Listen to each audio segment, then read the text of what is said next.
Good afternoon. Let the faiths and the philosophies that sustain us separately meld into a unity of the most human and of the universal, where differences dissolve in the awe-inspiring yet wonderful harmony of the moment, as we gather to bid goodbye to Sarah Luckay. Spirit of life and love, before the wonder of living and dying, we are humbled. In the midst of our sorrow and grief, we feel a river of sacredness. Out of memories and unending affections flows a thanksgiving. In our gathered concerns and compassion, healing begins. Let the gifts of courage, wisdom, hope, and thanksgiving come to each of us and swell among us today and in the days to come. Courage to face Sarah's death, wisdom to speak openly and honestly of our loss, and most importantly, thanksgiving for Sarah's life.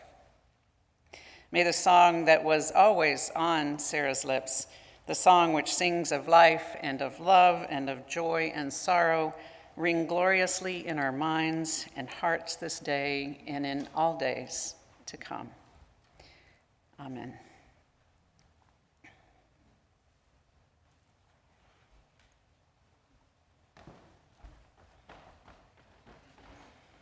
As Sarah's daughter and granddaughters light the chalice, welcome to this circle. We light this chalice, symbol of our Unitarian Universalist faith, in honor of Sarah and her deep faith in humanity, in creation, and in love. All those qualities that she brought into the world and instilled in those that she loved.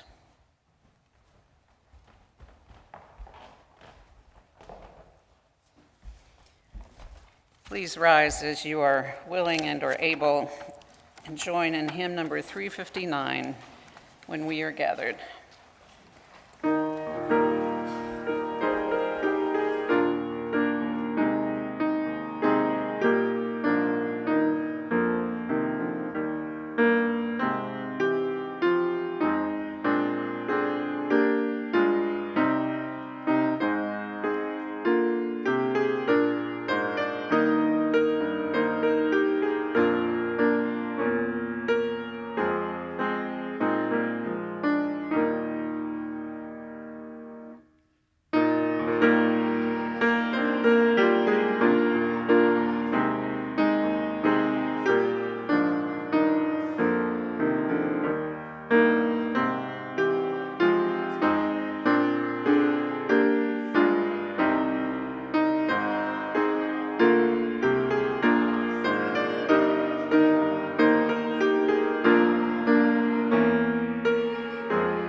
To the living I am gone, to the sorrowful I will never return, to the angry I was cheated.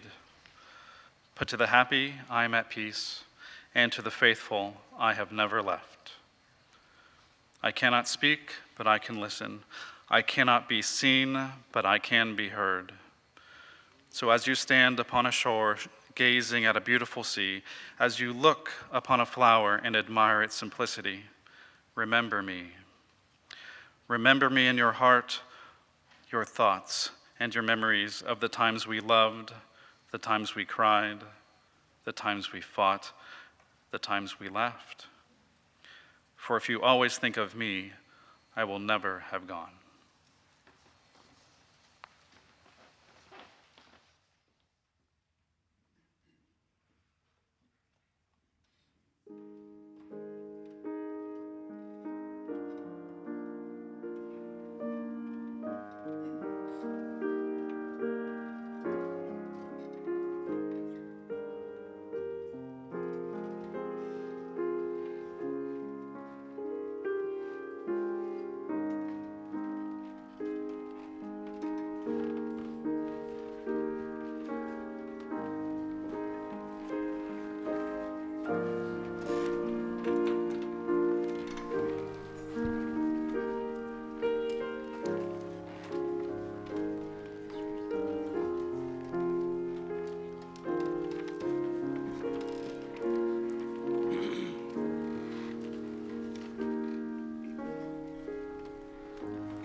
I guess I'm in a good spot here. In thinking about what I could share about my life with Sarah, the logical way to organize my comments seemed to be to share some of our similarities and some of our differences. Probably the most obvious difference is that Sarah got married and raised 2 great kids.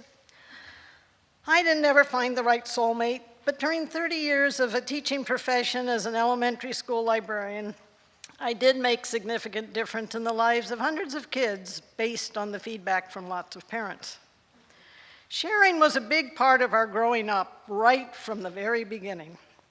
When I was brought home from the hospital, Sarah recognized I was an important addition to the family, so she shared all of her stuffed animals with me by piling them on top of me while I slept in my bassinet. When she was annoyed with me as we grew up, she would on occasion say to me, "I had the right idea in the beginning, smother you." As kids, we lived on a hilltop in the middle of 24 acres of woods in Connecticut. There was an old apple orchard that went along the long driveway, gravel driveway. We shared our enjoyment of the orchard by Sarah taking a book with her and finding a comfortable branch to sit on and read while pointing to one or another apple that I would happily climb around in the tree, getting her the one she had spotted. We shared the experience, but in very different ways. We would also go down to a neighbor's pond and ice skate together, but only if I let her wear the snowsuit, while I put on multiple layers of clothing consisting of flannel pajama bottoms, lined blue jeans, flannel shirt, sweater, winter jacket. We both shared our mom's interest in music, participating in Norwalk Youth Symphony Saturday mornings all through junior high and high school. The big difference was that Sarah played flute and I played French horn. On alternate Saturdays after rehearsal, we either went to her flute lesson or my horn lesson before heading home. We eventually shared a love of reading, but came to it in very different ways.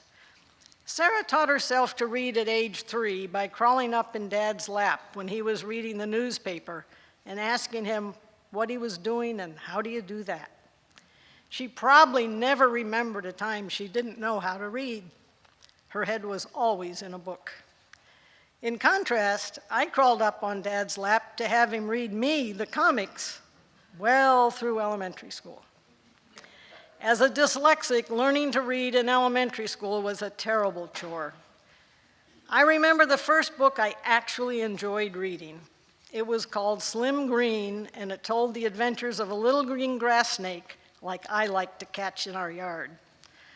In the book, he escaped from the talons of a hawk and had other encounters with his natural surroundings, much more interesting than the activities of Dick and Jane and Spot and Puff in our school reading books. That happened on a rainy Saturday, and I couldn't go outside and play, so in desperation, I accepted the suggestion I might try reading. I didn't find reading to be a pleasurable activity until I took a required children's literature class as a senior at IU. Now, we both do it a lot. We both had good grades throughout school, but Sarah worked to get good grades because she discovered very early the enjoyment of working hard for her own enjoyment. I, on the other hand, got good grades because I knew my parents expected it because I had the ability. That is, until my senior year in high school when I had 3 teachers I wanted to please, and I experienced the enjoyment Sarah had experienced so many years earlier. Mom and Dad didn't compare us to each other, but rather encouraged our individual strengths and interests. Another obvious similarity was that we both chose to go to Indiana University for both similar and different reasons. Our parents got to pay in-state fees for both of us as recipients of scholarships given to alumni offspring with outstanding high school records. The fact that as an elective, we could study with named faculty in the music school, if they would take you as a student, was important to both of us. However, Sarah spent lots of time in orchestra rehearsals and especially enjoyed playing in the opera orchestra so she could attend all the weekly performances. A major difference was the only ensemble I chose to play in was brass choir. The reason? The orchestras rehearsed in the late afternoon, and brass choir rehearsed in the evening. A major reason I chose IU was because as early as 1964, they had intercollegiate women's sports teams, something Sarah cared nothing about. I played on the field hockey and basketball teams all 4 years, and softball team my senior year when they finally fielded a softball team. Both of us participated in and rose to leadership positions in campus activities. When Dad drove us out for Sarah's senior year, which was my freshman year, Bamber, our grandmother, came to me as we were ready to pull out of the driveway and softly said to me, "We don't expect you to do what your sister has done, but just get through." That lit such a fire within me, I was determined to accomplish much more than Sarah had. Shared activities included serving on union board, but I was an officer and she wasn't. We both were inducted to mortar board. It had become, when it was all female, it had become male and female by the time David was in college, and he was president of his chapter at Florida State. The national conference was held at Ohio State. That year, Sarah and I both wrote letters that got Mom inducted into mortar board as she should have been if she had not left IU with a year to go to marry Dad when he took his first and only job with Remington Arms in Bridgeport in 1942. When Dad shipped out to the Pacific as a naval officer, Mom went back and finished her degree, and in later years, with Dad's full support, she completed both a master's and a doctorate. IU has remained a shared family passion over the years. Sarah and I have both received, as did our parents, the President's Circle Award for philanthropic activities. Again, the difference being in the specific areas that our gifts support. Family vacations as kids involved camping in national parks across the country, which led to our shared love of outdoors and support for environmental issues. Later, international travel played an important part in developing our view of the world. We both enjoy creating flower and water gardens for our own enjoyment and the enjoyment of others. Knitting and needlepoint have filled many hours for both of us. Her motivation was to fill her downtime by making items to benefit various charitable groups. My motivation was to not consider watching ball games and other TV programs as purely wasted time. Because at the same time, I was creating products such as needlepoint crossword puzzles as gifts for special people to celebrate special events in their lives. Neither of us would have been as happy throughout our lives if we had not enjoyed the company of our pet cats. In fact, Sarah's Petunia, a shelter rescue, is now sharing my house with my two cats, a stray of a 14-year-old Maine Coon cat, Mom named that one Pest, and Rascal, a black and white tiny kitten who wandered across my backyard a year and a half ago and stole my heart. Petunia is now doing the same thing. What I guess I miss most is no longer having someone at the other end of the phone who shares a lifetime of memories I have. Growing up, our family consisted of Bamber, Mom's mom, my mom and dad, both only children, Sarah and me. It feels strange being the only one left. The loss of my grandmother was expected. She was 99. Losing Dad 15 years ago at 90 and Mom 4 years ago at 98 were also expected. But losing Sarah at 79 was not. While it blindsided all of us, I'm grateful she only had a 2-week rapid decline, going from doing all she loved doing in her daily life to a peaceful end. If she had known what was happening when it first started, she would have had many months dealing with unpleasant treatments with little or no chance of a different outcome. Things do have a way of working for the best.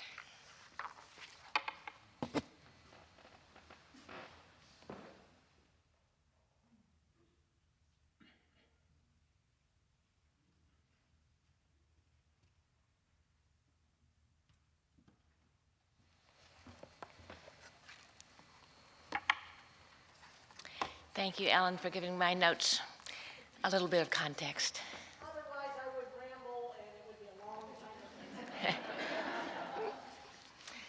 I first met Sarah when she walked into the backyard of the governor's residence and wanted to volunteer as a governor's gardener in 2015. Immediately, I knew I wanted to get to know this person who was soft-spoken and dedicated to gardening better. Over the years, we did become good friends. We laughed together, we grieved together, we changed our diets together, and we nurtured plants in our friendships together. The last time I saw Sarah, she was in the Heritage Garden grooming the plants by the front door. She told me of her digestive problems, and we shared home remedies that might make her feel better. Unfortunately for us, they didn't work. We are now gathered together to lift her up to the internal garden where she will be tending, and share our love for her with each other and a wider audience. This time of year, we often decorate with holly. It's an old Druid and Celtic tradition. They believed that it was a symbol of eternal life because it did not wilt or lose its leaves.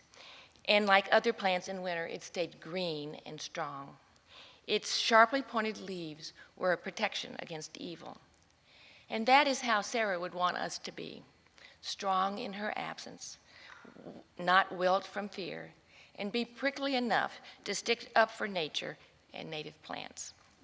She's an inspiration for all of us for this special place in the Heritage Garden that we will develop to recognize the dedication of volunteers like her who are no longer with us. We will plant native perennials, maybe under an American holly tree, in their memory and their desire for eternal life. We will remember their kindness to and love for God's creation and work to make their dreams a reality. Thank you, Sarah, for your inspiration and for your example. And we were lucky to have you with us for so long. Thank you.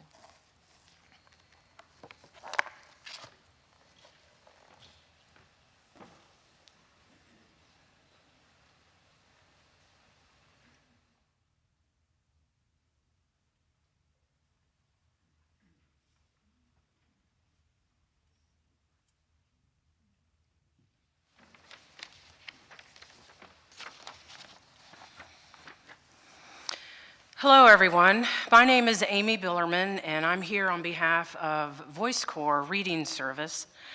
At Voice Corps, every day, volunteers read live and record materials so information is available to people unable to access print. Sarah Luckay was in her 20th year as a volunteer reader at Voice Corps. Thanks to Sarah, Voice Corps listeners have enjoyed hours and hours of recorded books and poetry. After Sarah completed a book, her next visit to the station, she would always have 3 or 4 books ready to review with me and choose next to record. Always with the desire to entertain and uplift our listeners. And perhaps her love of books, as I've been hearing today, led to the recording. We have many of the Newbery Medal Award-winning books, many of those in our archive, and some from her own, like, for instance, The Borrowers. That was one. Sarah was a productive and diligent volunteer, very conscientious of the work that she produced. She was a friend of Voice Corps. She will be missed.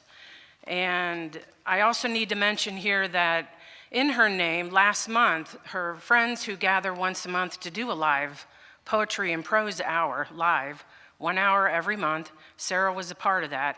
And we renamed it in her honor to the Dick and Sarah Luckay Poetry and Prose Connection on Voice Corps. Thanks.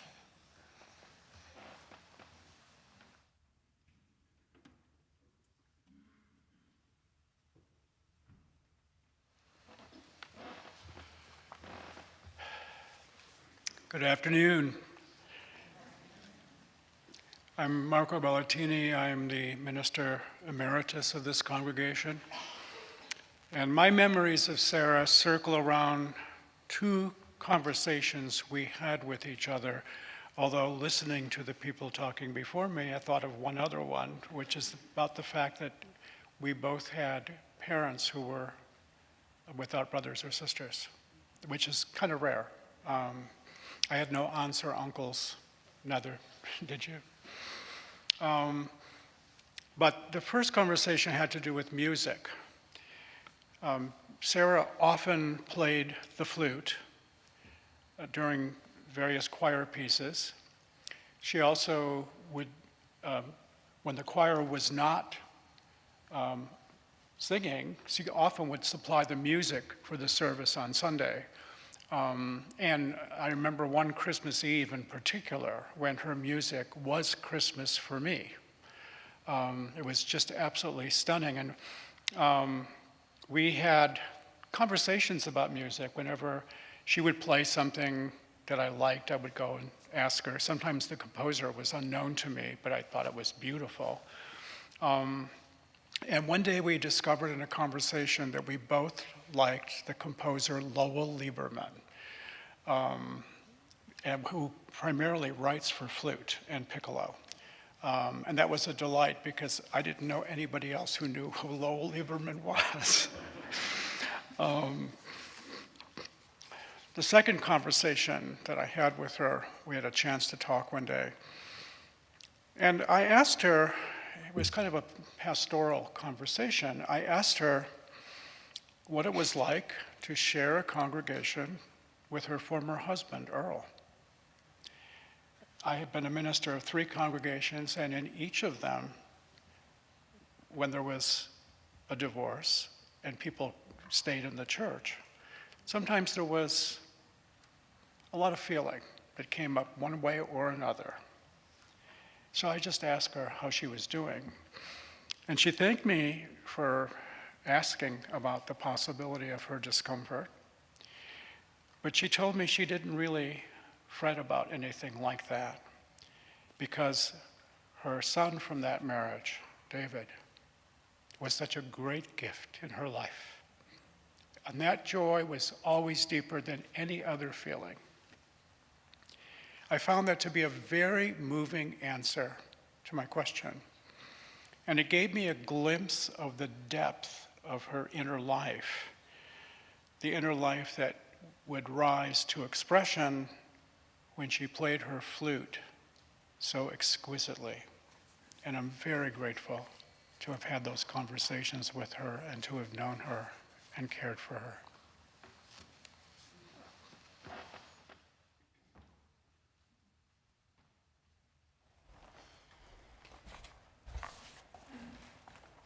Please rise as you're willing and or able and join with us in singing The Lone Wild Bird, number 15.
Please be seated.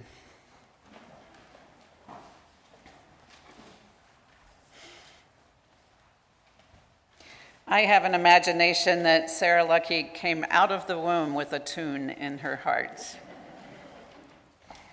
She had many passions and skills, but clearly music was first and foremost in her spirit. playing the flute from an early age, joining the youth orchestra, choosing a school that would allow her to learn a profession as well as continuing her music studies, playing with small groups, singing with choirs, continuing to play her flute, singing with this choir in particular for over 40 years. All evidence of a life that had music always in the background and often in the foreground. And then there was reading, as Ellen said, something she taught herself to do at the age of 3, a love of which led her to a degree in comparative literature, and then a lifelong calling to pass along the gift of story to the children that she served as a librarian, and also through the recordings that she made. The literature need not always be highbrow. Mysteries could suffice, particularly mysteries that featured cats, or anything that featured strong women characters, because Sarah was nothing if not a strong woman. Sarah raised 2 amazing children despite challenging marriages, holding her role as parent as primary in her life. She was not always the easiest of mothers, constantly urging them towards new opportunities for growth and for learning, self-sufficiency and belief in their own vision, despite the culture that might surround them. But she was guided by the intention to pass along values that can sometimes be difficult to live out, the values espoused by Unitarian Universalism, that love is love, that humans are humans, boundaries should not matter, and that there is always more to learn about life in the world that surrounds us. And she was drawn to helping make that world more beautiful. As we've heard, her passion for nature and gardening was deep. And not only did she want to grow things that people could see, she was willing to do the grunt work that made that possible.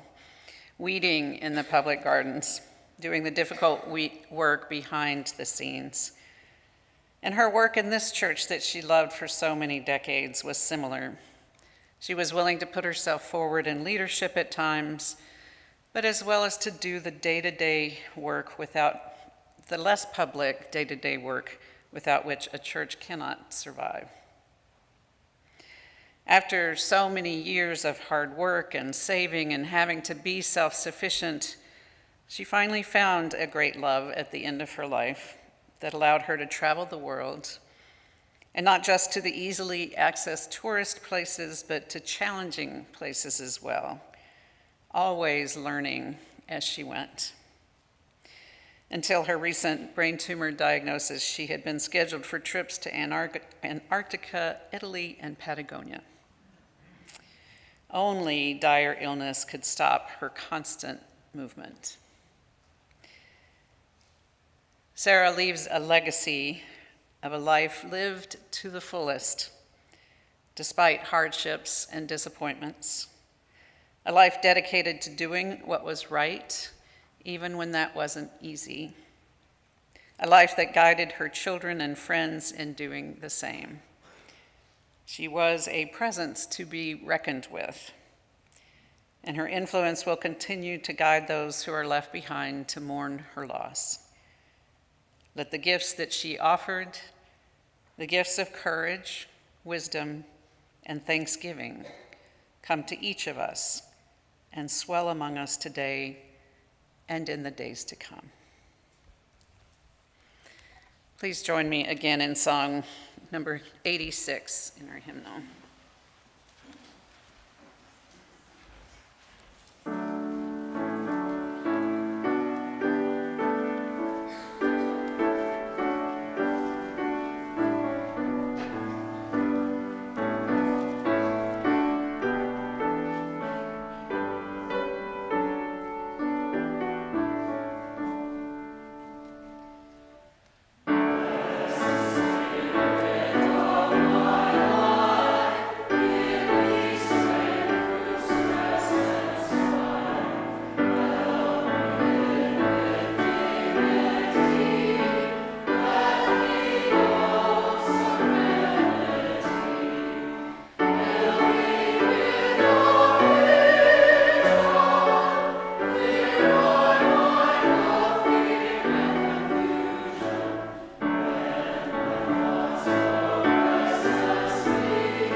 May the courage of their early morning's dawning, the strength of the eternal hills, the peace of the evening's ending, and the love of life be in our hearts. Please take the love that you have found here in this grieving community out into the world, sharing this beautiful spirit of Sarah to all of those in need.